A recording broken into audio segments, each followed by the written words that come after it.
સુરતમાં હીરાના કારખાનામાં આગ લાગતા મચી ભાગદોડ, ફ્લેશ ફાયરથી બે કારીગર દાઝ્યા।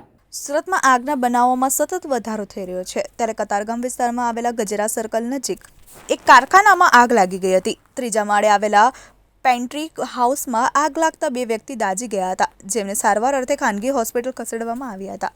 હીરાના કારખાનામાં બહુધરા સલામત હોય છે, જો કે પેન્ટ્રીઝ હાઉસમાં ગેસની લાઇન લીકેજ થતાં આગ લાગી હતી, જેથી ભાગદોડ મચી ગઈ હતી। સમગ્ર ઘટના અંગે ફાયર બ્રિગેડને જાણ થતાં જ 3 સ્ટેશનની ફાયરની ગાડીઓ ઘટના સ્થળે પહોંચી ગઈ હતી, જેમણે આગ પર કાબૂ મેળવ્યો હતો।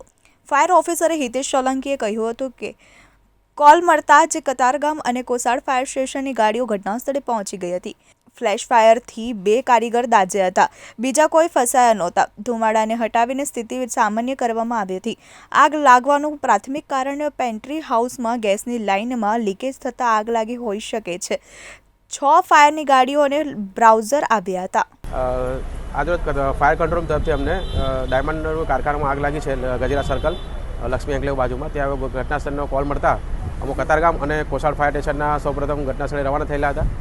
ઘટના સ્થળે પહોંચે તે પહેલાં કંઈક ફ્લેશ ફાયર કંઈ થયું હશે, જેના કારણે બે એમના કારીગરો છે કંઈ દાઝેલા હતા સામાન્ય।